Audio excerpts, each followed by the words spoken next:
My guest today is Bernhard Müller, Industry Lead Aerospace and Defense at PwC. Welcome, Bernhard. I started 35 years ago with defense, so defense is like blood in my veins. Like Boris Pistorius and also Chancellor Merz both said along the lines, we are not at war, but we are not in true peace anymore. Space obviously is one of the most important domains, I think, in future. We see a bit of privatization of space with Starlink, 10,000 satellites. Nobody has more satellites in space than Starlink has. Hybrid warfare tackles the society, tackles you and me, attacks the energy grid. You have cyber attacks on hospitals, on banks. So it's not the military who was the primary target. It's the society, the economy, the undertakings, governmental functions whatsoever. And it is not as visible as a classic military confrontation. It's challenging to get this into the mind of people. We are amidst a hybrid confrontation, a hybrid war, but in many cases we simply don't see it.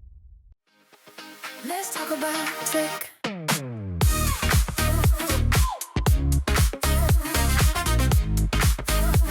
Let's talk about tech. Let's talk about tech.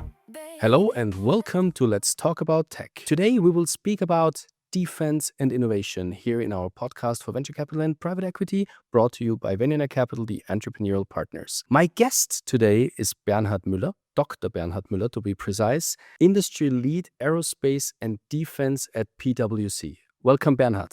Welcome, Berthold. Many thanks for having me today. I'm looking forward to an interesting discussion. Yeah, I'm sure I will learn a lot and I'm sure our audience will learn a lot. You have this industry lead position, but everybody is likely curious, how did you get there? What's your background? Well, I started 35 years ago with defense, so defense is like blood in my veins.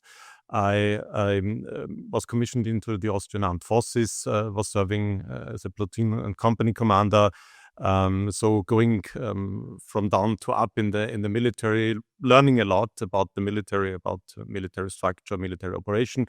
And then I decided to do something new, to study law. And then in the end, I became a lawyer. And now I have the privilege to be both a lawyer and industry lead defense at PwC.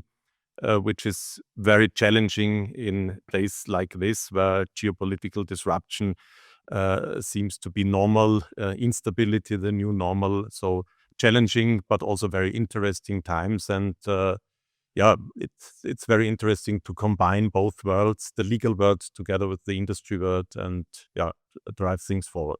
I can only imagine, these two worlds play into each other like a Swiss clockwork. Now, I was following a bit on LinkedIn what happened in your recent weeks and months.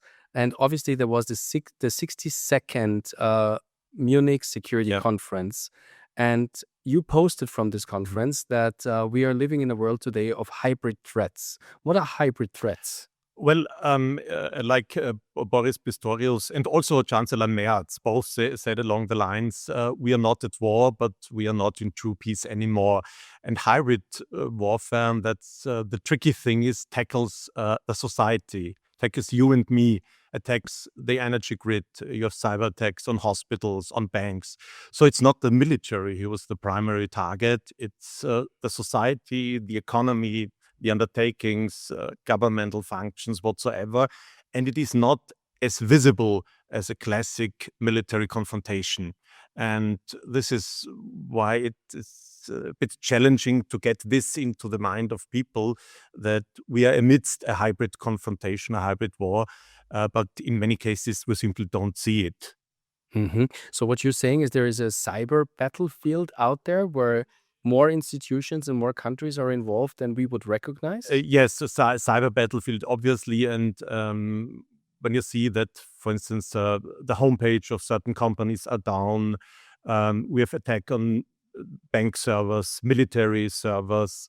So the cyber war is ongoing. It's an ongoing war. And I think recently, or not recently, but a few months ago, the electricity grid or some solar photovoltaic plants were closed down via clouds because they were connected to the internet.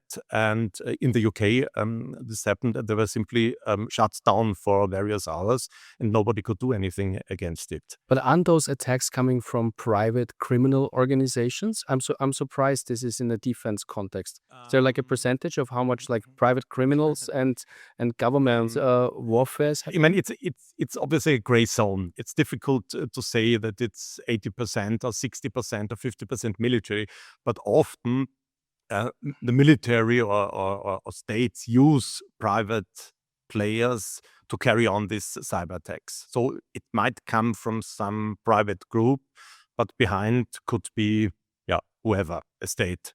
Okay. I mean, when I look at the stock market, I see these prime, super big technology corporations, the Magnificent Seven, right above them all, but then also players like Palantir, etc.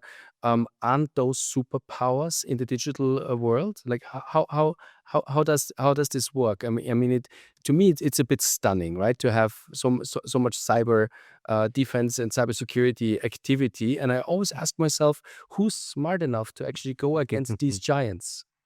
Yeah, I think we do see a lot of innovation, but these giants, obviously, as primes, have a very strong market position. But what we see is that not only the battlefield, also our economy is digitalized, our government is digitalized, and so this also means that it is vulnerable. It can be attacked through cyber attacks.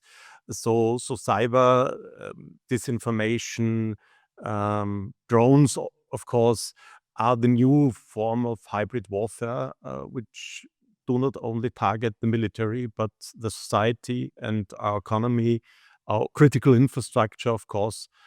So this is a new type of war, which is not so visible, and therefore some of us, or it is difficult to tell people, look, you have to be prepared. Mm-hmm. You have to be prepared that critical infrastructure works also after cyber attacks. You have to have redundancies. You have to have a plan B. We simply are amidst such a conflict. We also see disruption of supply chains, supply chain management. Is also something which is a digital aspect, of course. So it is a total warfare to some extent. Attacking all parts of society, state, public, private actors, the military, anybody of us. We'll come back to critical infrastructure and resilience, as this was the second point in the post that I read from you. But before that, I just recently spoke at the House of Representatives in Arizona in front of the International Trade Committee. And a development that I saw, right, and observed is that a lot of countries strive to have more isolated, self-dependent ecosystems, while we all know it's internationally connected, right? Innovation happens a lot in a globalized world and is globally connected. Isn't this contradictory that you have on the one hand the need of more local silos, and then you also depend on international intelligence talent, IP, right, to make things work and happen today? It is a contradiction. I think the problem is that the isolation comes from a sort of security of supply argument, that you want to be sure that in the time you need certain supplies, certain technological sovereignty, which is something which is widely discussed, in particular between the European Union and the US. And so we have a bit that silo thinking of saying we want to have our own technology, we want to have the hand on our own technology, because only if we have sovereignty, if we have the capacity, if we have the know-how, we can be sure that in case of war we have such technology. But in the end, it does not work, because deterrence or defending the EU, the NATO, our European countries only works together. And the exchange of technology is, as you mentioned before, vital to get on top. Also research institution. Research institution to promote innovation. Innovation does not happen in an isolated silo alone in Austria or in Germany whatsoever, but in whole between an exchange between R&D institutions, between the armies, between the government, between the private companies, the startups, the scale-ups. So I think this coordination, this working together, is of utmost importance, and any innovation will only happen together and not isolated. But it's the fear behind the whole thing, that would say we want to have the hand on our own technology and exclude the others from using it. But in the end, this does not lead to success. Yeah. Right. I mean, I do understand the narrative, right? I do understand also the logic behind a resilient supply chain and the need for localization. But when we look into, I don't know, who produces wafers in this world, where do lithium-ion batteries come from? The battery Semiconductors. cells, right, and semiconductors after the wafers, right, whatever. There's many players obviously spread around the world with little batch sizes. But when you talk size and scale, right, there's definitely something where we have to catch up if we want to decentralize these kinds of productions. By the way, here, very interesting, in Arizona, one of the strongest direct investments they saw is with Taiwan Semiconductor, TSMC, and ASML from Europe, right? Building local plants and actually starting to manufacture on US grounds. Now, in critical infrastructure resilience, I'm sure there's many topics, right? From water to gas to oil. What are the topics that you have touched upon at MSC in Munich? Yeah, I mean, at MSC, we presented the PwC National Resilience Index, which tries to find out or establish a methodology on how you measure resilience, resilience of society, of industry, of the military.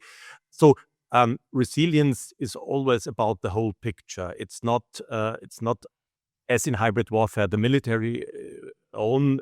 We are talking about, let's say, connected sectors. In Austria, we call it total defense, meaning umfassende Landesverteidigung. Resilience means that our economy does have to have stockpiles of strategic raw materials to be able to continue to produce in case of disruption in supply chains. They have to be ready in case of cyber attacks.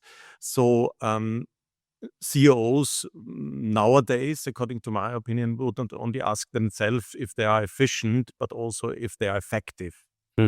Resilience is not only about efficiency and profit obviously drives the economy, and do not get me wrong, but effectiveness, resilience as a new guiding principle of leadership means that you have to be prepared against these attacks, and you have to look into society, you have to look into economy, and so get this big picture together, making the whole society, the whole economy, the state resilient. And this was one of the main topics of Munich Security Conference, this looking beyond only the military and critical infrastructure you mentioned. We're talking about food, we're talking about traffic infrastructure, we are talking about financial infrastructure, banks, energy supply, telecommunications.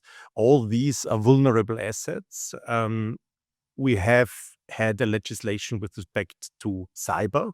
It's one and it's two directives.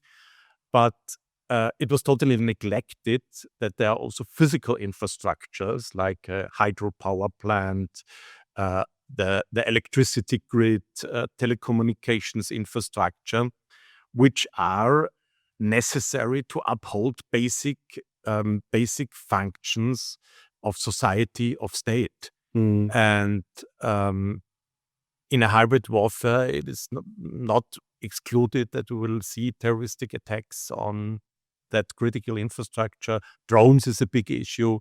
If you go to the electricity companies, they have, I would not say hundreds, but regular drones over their installations doing reconnaissance. And you don't know whether this is just reconnaissance and whether or not an attack might follow this reconnaissance. And the incidents we had at the airports, Munich, in Norway, where the whole infrastructure broke down, or that electricity thing in Berlin. Parts of Berlin did not have electricity for days, not always days. So if it's a part of Berlin, or if it's isolated region, but if we're talking about if you attack the power grid and shut down electricity in the whole eastern part of Austria, for instance, this is really critical. And then Mm. probably this information comes saying it will take weeks to reestablish electricity, then panic, rioting, whatsoever. So there are a lot of instruments, diabolic instruments you can use to attack civil critical infrastructure, and in the end, society, to break down the will of society to be resilient. I don't want to be too pessimistic, but in the end, we have to do our homework. I understand you're risk mapping out basically the grounds of your day-to-day advisory practice. Yeah. So if I understand correctly, your job at PwC is to support governmental entities, large corporations, leading small, medium-sized enterprises in basically getting those risk scores right and finding strategies for their businesses, for their stakeholders. I mean, it's not something which is entirely new. We're talking about business continuity management, but under a new angle. And the new angle is that hybrid warfare thing where we have to rethink and doing exactly what you said. It's not only in Austria, it's an EMEA priority topic at PwC, the protection of critical infrastructure and resilience. So it's a concerted approach from various countries, because the problem is the same. And yes, we are doing risk analysis, risk management, emergency planning, etc. And counter US is also one of the main topics, because this is big infrastructure operators. They are under at least surveillance, but also under attack. So yeah, it's a new area where we have to cope with new risks and try to find solutions to keep things going. Even. Do you collaborate internationally a lot then with your peers at PwC? Yes. Or is it really you in Austria and then other people in other countries? I mean, the topics, or the priority topics, are made at EMEA level, together with territorial leadership teams of the various PwC companies. And we have EMEA workshops where all the jurisdictions, all the countries come together, where we discuss best practices. And for instance, critical infrastructure, also other things like civil to defense or whatsoever, they are best cases, use cases of other territories. And we can get the know-how. So it's a transfer of know-how. Or if we are doing a critical infrastructure project, let's say for the food industry, the Italians have done before something, we get an Italian expert together with our people and do that first project, or the first 2-3 projects together with the Italians, or the CE or drones. Is, for instance, we have a drones excellence center in Poland who closely works with our Ukrainian PwC colleagues. And I mean, they have knowledge about counter UAS, counter drone warfare nobody else has. And they are willing to share their knowledge with us, and this is an permanent exchange of knowledge to be at the top of our peers, and to get best advice out to our clients. So. I mean, drones is a very good keyword, right? It triggers me into one direction. We have seen after the Second World War and Europe being rebuilt that a lot of innovations came out of military spending, defense spending. So things like the GPS, the internet, right, to start with, and whatnot. Even augmented reality originates from helicopter pilots. Now, this has changed in my humble understanding. Today, there's a lot of innovation in private sector markets, and therefore private sector is more called to collaborate with government institutions, defense primes, but also the defense ministries, right, around definitely countries and regions.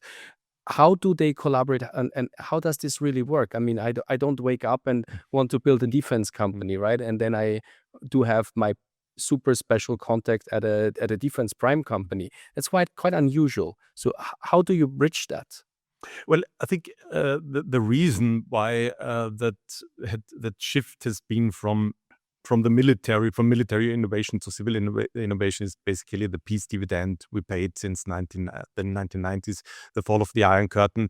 Nobody wanted to invest in the military, and nobody wanted to invest in research and development at the military. And what we all see in defense deep tech, we are talking about research and development cycles of weeks or months and not of years. And the military is very slow.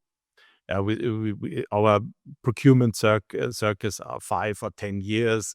So the military is not at top speed, and private companies are. And I think if you look at AI, space, so satellites, I think it's getting more and more complicated, and you need more and more the expert or the experts, and not the generalist, the general expert. So I think this is why we see a lot of innovation in the civil sector, which then is transferred to the military.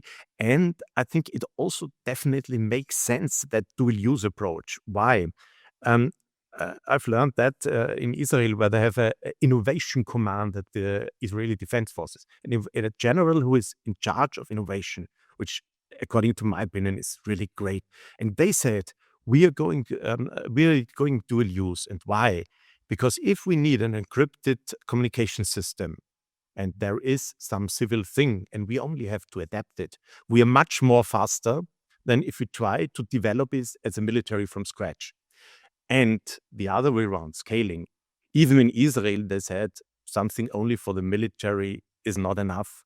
To scale up production, it has to be dual use. So the military encryption system probably can also be used for civil companies who have some confidential exchange of information. So this dual use aspect is also something I try to promote in Austria. I say military hardware and military assets, the real hardcore assets, yes, we do of course need them, but we also need these companies who are innovative in cyber, quantum technologies, nanotechnologies, drones. The development is so fast, and the civil sector is much more. For the civil sector, it's much easier to adapt. More agile. Yeah, much more agile than the military. So I think we have to combine the best of both worlds, and try to get military innovation, civil innovation, into the military and working together. We saw, for instance, in Ukraine with that Starlink system. As long as the US still supported Ukraine with Starlink reconnaissance pictures, satellite images, their special command, where civil experts and the military worked together, because for the military it wouldn't make sense to transfer these detailed expert know-how to the military. On the other hand, the military has to be in the driver's seat. And saying how we use this. And this is, I think, a great challenge, because the military has to rely that civil innovation is available when it's needed. But I think the only solution is to combine both ecosystems to one thing, and to combine the efforts to try to get the best for the military, but also for society. Yeah, I mean, in an ideal world, right? There is a long period of peace, a much longer period of peace after any conflict. Now, let's hope the world settles, right? And we find a peaceful ground again for global development and more interoperability and peaceful collaboration, and move on, right? As a more responsible and maybe also a more resilient society.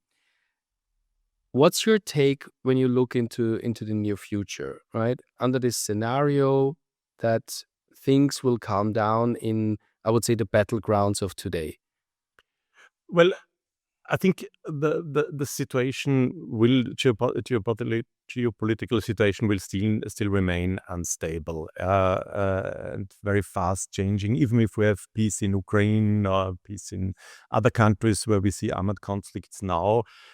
Because for Russia, if you read the security policy doctrine of the Russians, it's absolutely clear why they attacked Ukraine, that they are after the Baltic countries. I do not say that the Russians will attack tomorrow or 28 or 29 or whatsoever, but they still have interests in getting some of their core territories, as they call it, home to Mother Russia.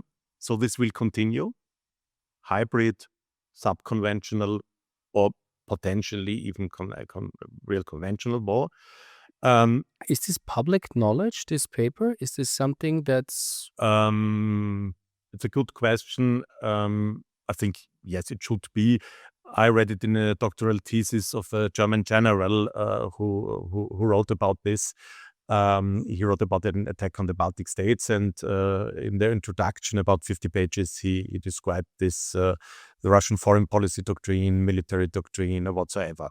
So, and that Nova Russia, as Putin said, that Belarus, Ukraine, the Baltic countries, according to his opinion, belongs to Russia.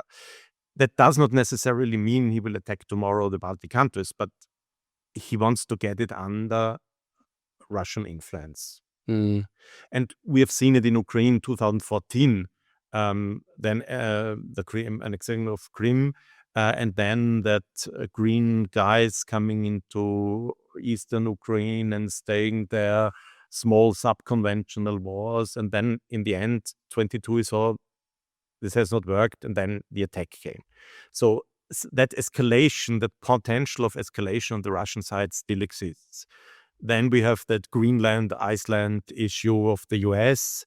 Of course, when the North Pole is melting, the Arctic is an area of utmost tactical importance for the Russians, for the Americans. So a lot of raw materials are believed to be there. So we have that region, we have the Middle East. We don't know what happens after the escalation we saw on the last day. How things will proceed in Iran, will it become a democratic state? So if you look at the geographic south, who's trying to India, who's trying to find a new role on the world stage. I'm not talking about that the Third World War will begin, or that we will have endless wars, but I think we had a very long period of stability as long as the Iron Curtain existed. This might sound cynical, but we never had so little wars than during the Cold War.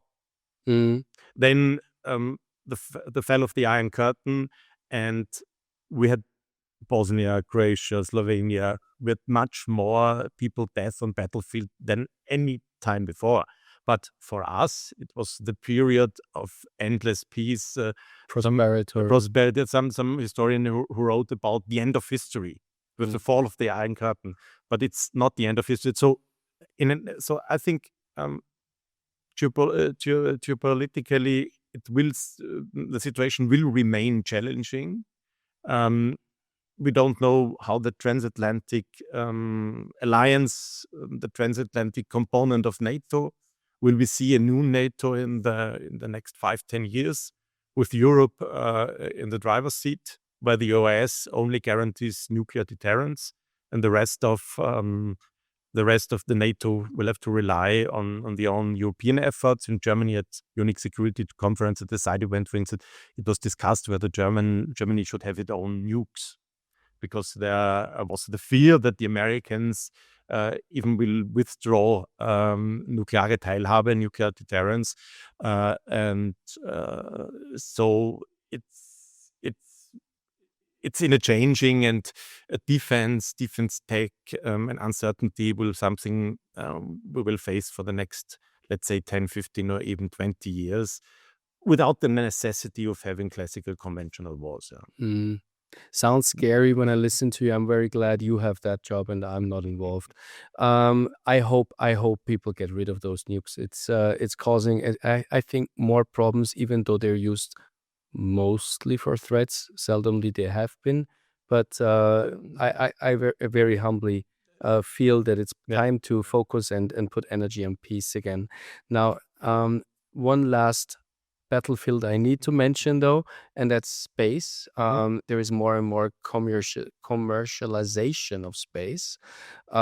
It used to be a public domain, right? Public sector domain, some huge satellites, some space stations. Now we're talking about space travel. You mentioned Starlink with I don't know how many satellites up in space, and more to come. Is this also an area where defense, aerospace, armed forces are having an eye on? Yes. I mean, the one thing is, even Austria, as a small country, intends to shoot satellites in the space because you cannot work on the modern battlefield without satellite communication, satellite images, and satellite navigation. And what we do see, or what we have seen in the last years, so for instance, in Germany, they have a space command. The US have a space command since long years. But why? Because we saw getting more and more satellites, armed satellites, incidents between satellites of different countries. So the space has become an area of strategic interest in an also informational warfare, which is of really big importance. So space obviously is one of the most important domains, I think, in future. And therefore, many countries invest in space. And as you all mentioned, we see a bit of privatization of space with Starlink, 10,000 satellites. Nobody has more satellites in space than Starlink has. So Starlink is vital for a lot of military operations we see. It also, the success of some operations in Ukraine we saw depended on whether or not the respective side could use Starlink. And this is also something which, it is a shift of power. The current US administration could be dependent of somebody who operates Starlink, because Starlink has much more satellites than all other US governmental agencies the US military has. So public-private partnerships are on a next level. That's basically what you say. Don't know whether it's really a partnership, but well, I mean, let's hope, right? Yeah. People use those Starlink satellites for more streaming of YouTube videos, Netflix or whatnot.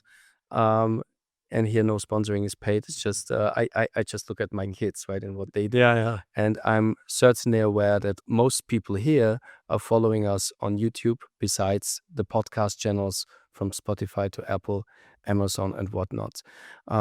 It was a very interesting talk with you, Bernhard. Thank you. Thank you very much for your insights. Thank you for having me. Thank you guys for tuning in. Please don't forget to subscribe to our channel. We love to see you again in the next episodes. I hope you enjoyed it, and I hope you learned something for yourself. Take care, guys. Bye-bye. Thank you. Bye-bye.